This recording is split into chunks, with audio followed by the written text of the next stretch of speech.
There is a reason your eyes open between 3 a.m. and 5 a.m. It's not just a dream. It's not the noise outside. It's not even your bladder.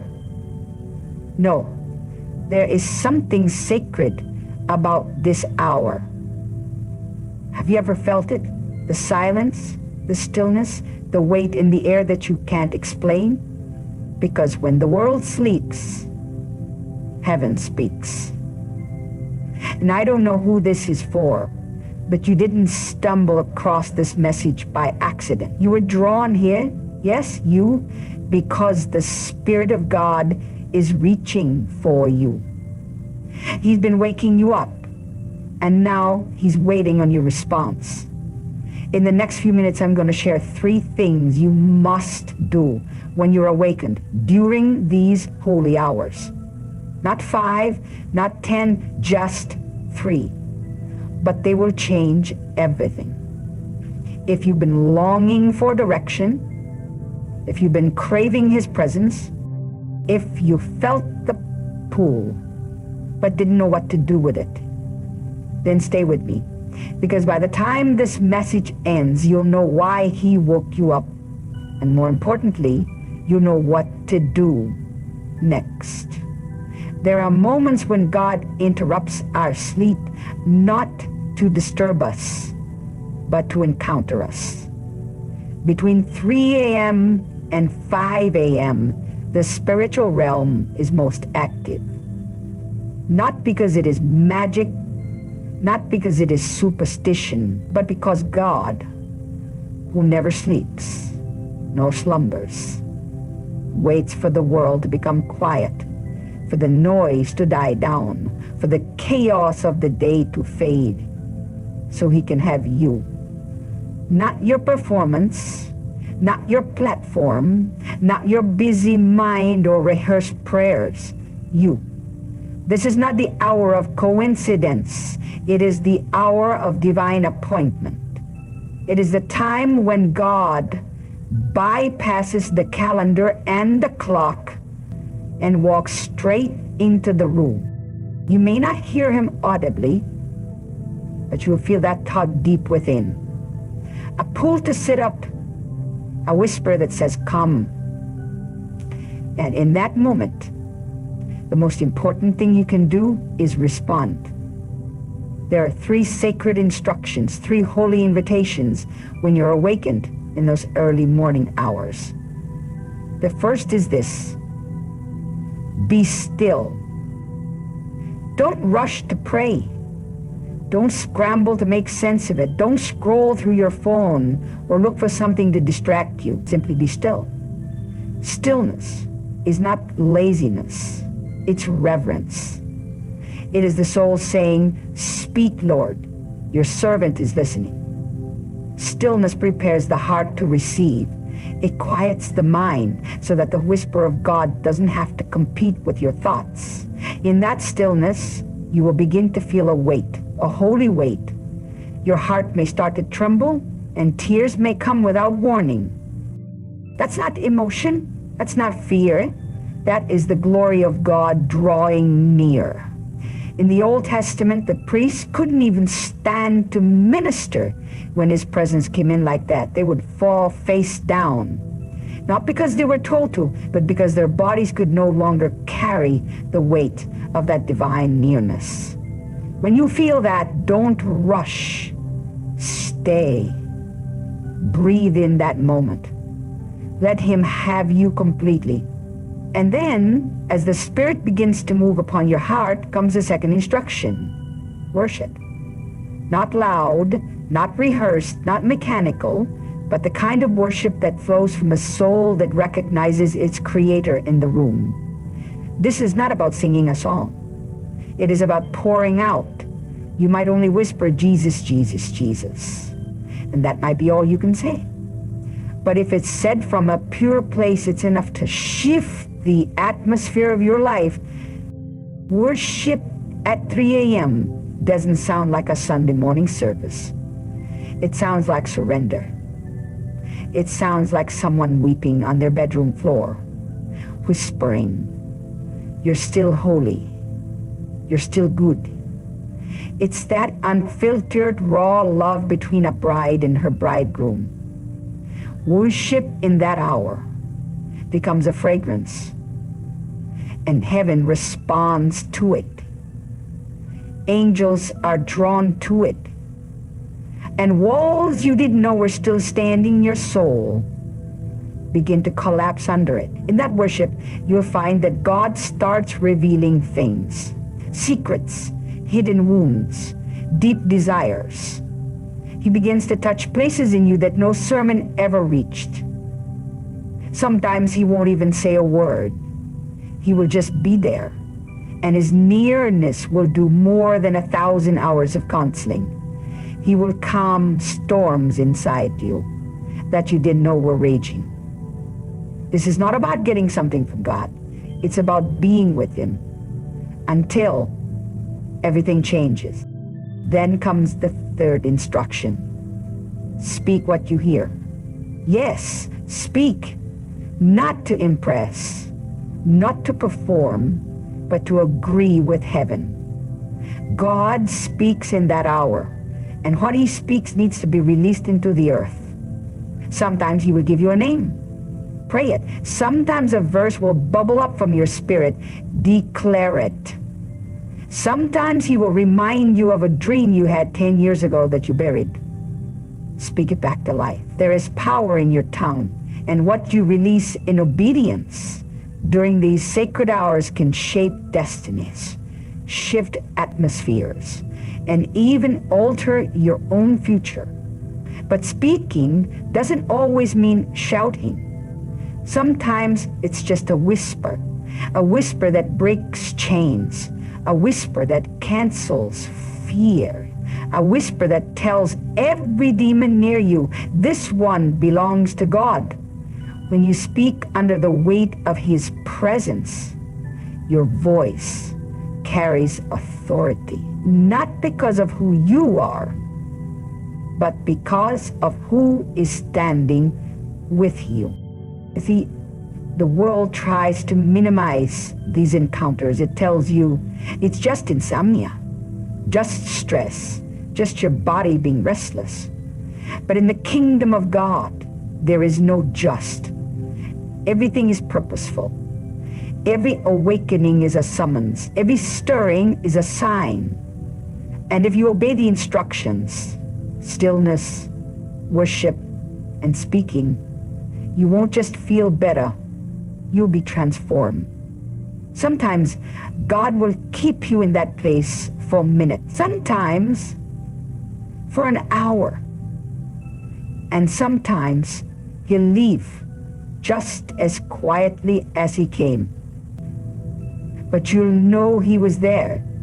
The peace will be undeniable, the air will feel different, and your heart will burn within you.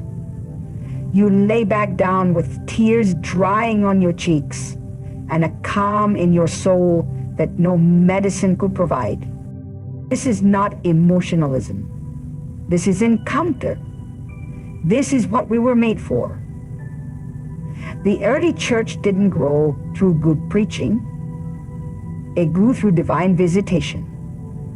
And the same God who walked with Adam in the cool of the day, who whispered to Samuel in the night, who stood beside Paul in prison, now wakes you between 3 a.m. and 5 a.m. to say, come away with me. So the next time you wake up in those hours, don't reach for the clock. Reach for him. Don't dismiss it. Don't brush it off. Don't roll over. Heaven is waiting. The King is in the room, and he's not calling you to religion. He's calling you to encounter, because one encounter, just one, can change everything. There is something sacred about the moments when God interrupts your sleep. It's not just about a random awakening. It is an invitation into the deepest place of fellowship. When he wakes you between 3 a.m. and 5 a.m., he's not asking for your talent, He's not looking for your performance, your titles, or your eloquence. He's simply calling for you, your heart, your time, your love. He desires intimacy. Too often, people look for signs and wonders, for direction, for answers. They cry out, Lord, what is my calling? What should I do? But the truest calling is not a ministry or a mission. It is relationship. It is the kind of closeness where his presence becomes more important than his promises, where the goal is not a breakthrough, but just being with him. That's what he wants. That's what he longs for. He wants to be known. In those early hours when the world is still and quiet, he comes close. Not in thunder, not in earthquake, but in that still, small voice, that whisper that brushes past your spirit and says, come closer. It's the same whisper he gave Adam in the garden, walking with him in the cool of the day.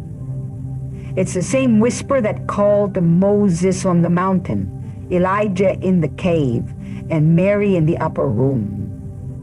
And now he is whispering to you. You may feel unworthy. You may feel unsure. You may not know what to say or how to respond. But intimacy with God is not about perfection. It's about proximity.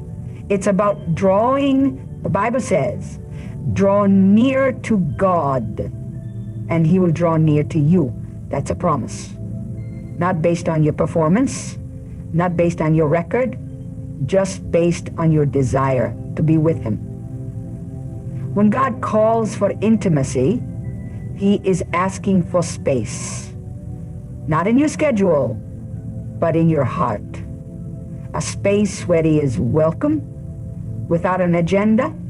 A space where he is not rushed or managed.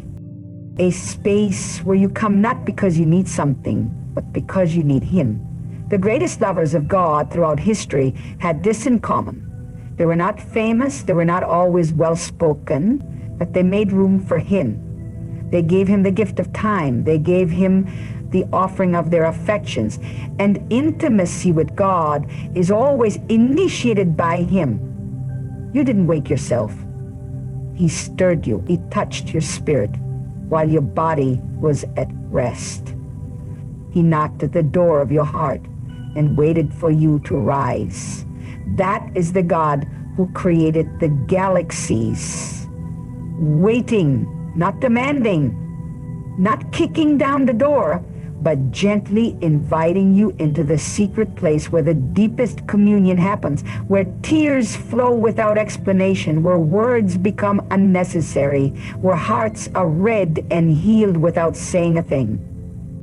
In those hours, he may not give you a revelation to preach.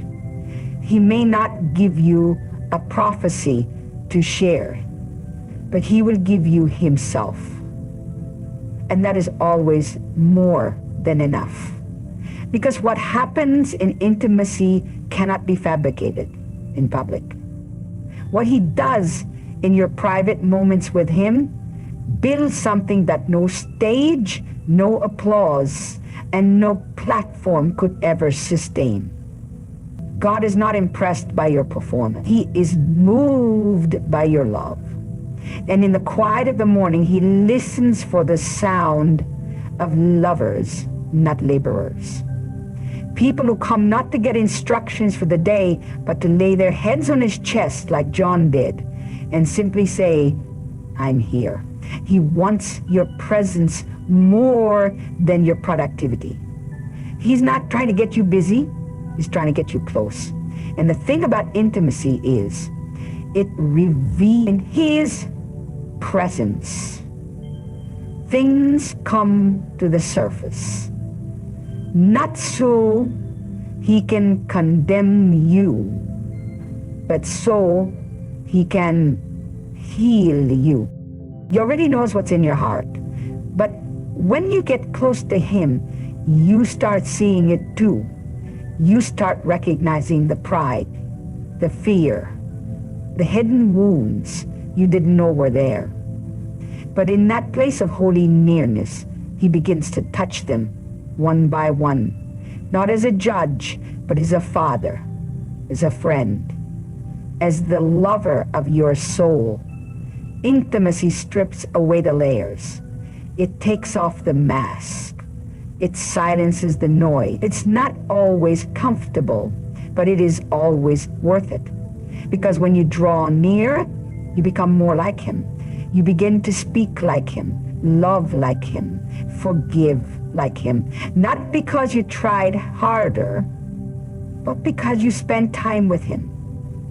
The presence of God transforms you without striving. It changes you by exposure. And every time you come close, he leaves an imprint on your soul. Intimacy with God feels like fire. It burns away the things you were never meant to carry. Sometimes it feels like water washing over your soul and refreshing the dry places. And sometimes it feels like wind, gentle, unseen, but undeniable. That's why you can't afford to ignore his call, because every time he draws you close, he wants to give you something eternal. Not always tangible, but eternal. Something that becomes a part of you. Something you carry for the rest of your life. You were created for this kind of closeness. Religion may have taught you to be afraid of God, to work for his approval, to hide your flaws. But intimacy tells you to come boldly, to come honestly, to come just as you are. You don't have to fix yourself to come to him. You come to him, and he does the fixing. And in those early hours when he calls, all he wants is your yes. Not a polished prayer, not a perfect posture, just your yes. Yes, Lord, I'm here. Yes, Lord, I want to know you. That's the beginning of everything. That's where miracles are born. Not just miracles in your circumstances, but miracles in your heart. Peace where there was once torment. Clarity where there was once confusion. Love where there was once fear. This is the cry of God's heart. Let me in. Not just on Sunday, not just when you're in need. Let me in when you don't have the words. Let me in when you don't feel anything. Let me in because you trust that my presence is enough. He doesn't wake you up to burden you. He wakes you up because he misses you.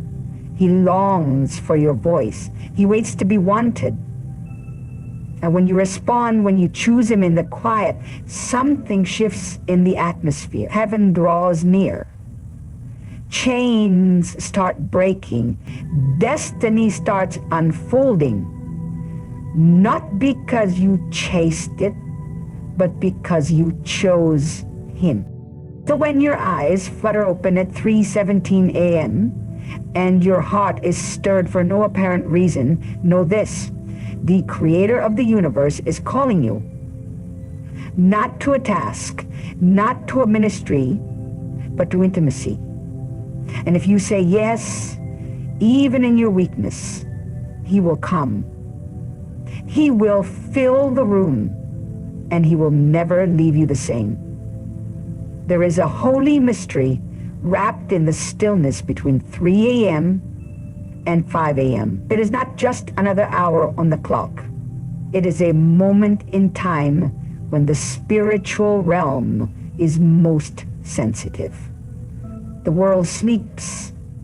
Heaven is active. Angels are moving. The voice of the Lord echoes louder, not because he is speaking louder, but because everything else is quieter. This is the hour of awakening, not of the body, but of the spirit. Have you ever woken up in that window and sensed something was different? Perhaps you felt a sudden stillness, as if the air itself was sacred. Or maybe you felt a gentle weight on your chest, not a burden, but a pull, a stirring, a nudge that you couldn't explain. That, beloved, is not insomnia. It is not coincidence. It is a summons. The King is calling. The Spirit is wooing. Something holy is taking place in the invisible. God never moves without intention. If he allows your eyes to open in the middle of the night, it is not because he wants to interrupt your rest. It's because he wants to awaken your soul. It is a moment when he bypasses the chaos of your day, the noise of your surroundings, and reaches for the deepest part of you, the part that was created for eternity, the part that recognizes his voice, even if you haven't heard it in years. It's the whisper of Eden calling you back into communion. This hour is not ordinary. Throughout Scripture, we find God speaking and moving in the night hour. Jacob wrestled with God until the break of dawn. Samuel heard the Lord's voice in the temple as a boy in the early hours. Paul and Silas sang praises at midnight, and the prison shook. Jesus himself often withdrew to pray in the dark watches of the night, rising early to be alone with the Father. The spiritual realm has always been active when the world is asleep. Why? Because God desires undivided attention. He wants you when you are quiet, when you are stripped of distraction, when your defenses are down, when your heart is raw and real. There is something about 3 a.m. It disarms you. It breaks you open in a way daytime never could. You're not in control. You're not performing. You're simply present. And that is what God has always longed for. Not your perfection, not your success, your presence. The spiritual waking hour is also a time of sensitivity. The veil between heaven and earth feels thinner. You may sense things more clearly. You may discern the spiritual atmosphere around you. You may feel burdened for someone. You may be stirred to pray for something you don't understand yet. That's not your imagination. That's the Spirit moving. He doesn't just speak in words. He speaks in impressions, in feelings, in silence that says more than paragraphs ever could. This is the hour when God downloads things into your spirit. Strategy, vision, healing, correction, reassurance. It all comes when your soul is still enough to hear. It may not be loud, it may not come as thunder, but it will be unmistakable. You'll know that you know that you know. God is here. And when he is, everything changes. But here is a tension. You can ignore it. You can feel the nudge, pull the covers over your head, roll over and go back to sleep. And he won't force himself. He won't scold you. But you will have missed a moment of divine communion that may not come again in the same way. Because when God awakens you, it's not a requirement, it's a privilege. It's a moment tailor-made for you, a divine appointment, some people ask. But what if I don't feel anything when I wake up at that time? The answer is simple. Show up anyway. Faith is not always about feelings. Sometimes it's just about obedience. If he's waking you, it's for a reason.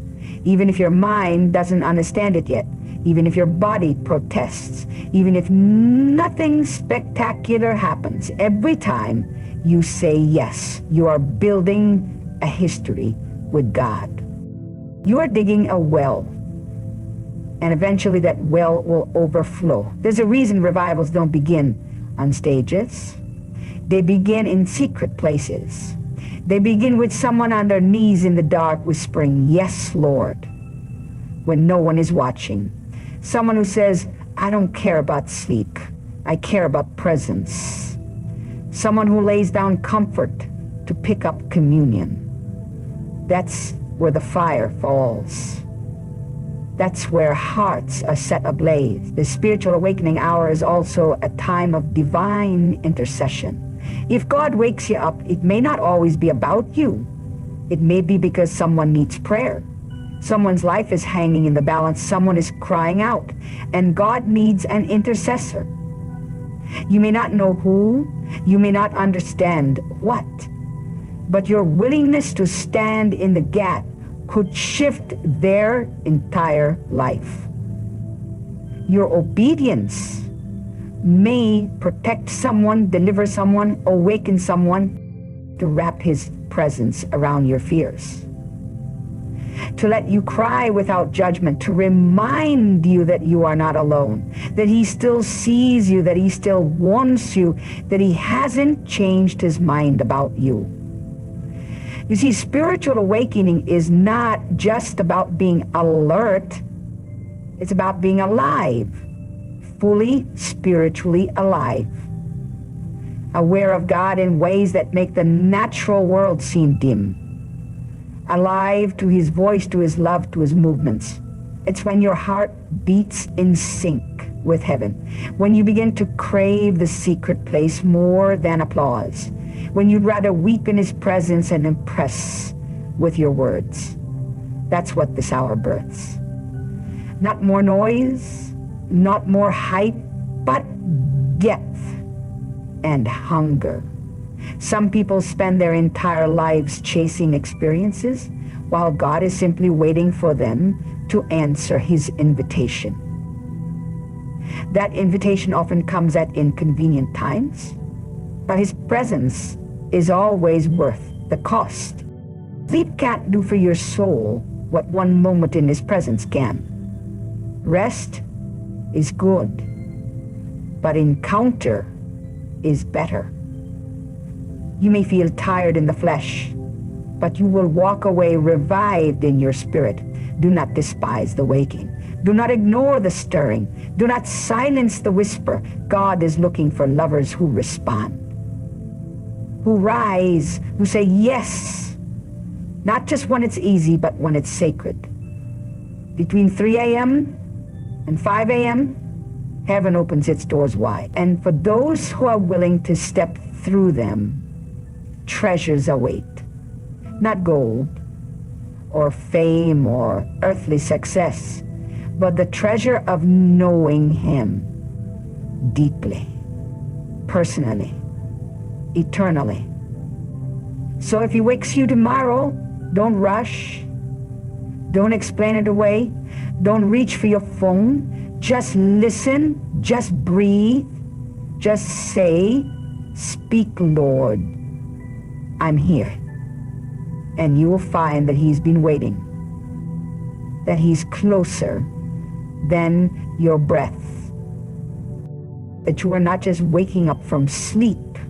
You are waking up to destiny, to divine alignment, to the sacred rhythm of heaven beating inside your chest. You are not being disturbed. You are being summoned. This is the spiritual awakening hour, and it has your name written all over it. You see, this was never just about a time on the clock. This was never just about waking up at 3 a.m. or 5 a.m. This is about awareness, about learning to discern when heaven is calling your name, about realizing that God still longs for communion with his people, that even in a busy, distracted world, he still whispers in the dark, "Come away with me." We spoke of divine instructions, how he wants to lead you, teach you, reveal himself to you in ways that cannot be taught in church or caught on a screen.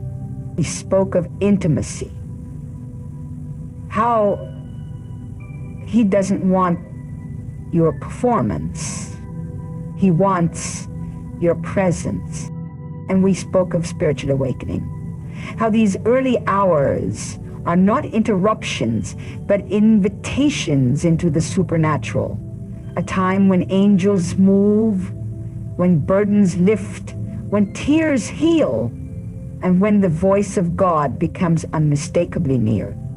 So I ask you, the next time your eyes flutter open in the middle of the night, don't rush back to sleep. Don't miss the moment. Listen for the whisper. Feel for the presence. Because God may not be trying to wake your body. He may be trying to awaken your spirit. He is calling. Not to a stage, not to a spotlight, but to Him. Answer the call. Get up, say yes, and meet Him in the stillness. Because those who respond in the quiet will carry His fire in the daylight. This is the hour of divine visitation. This is the hour of transformation. This is the hour of awakening, and it is for you.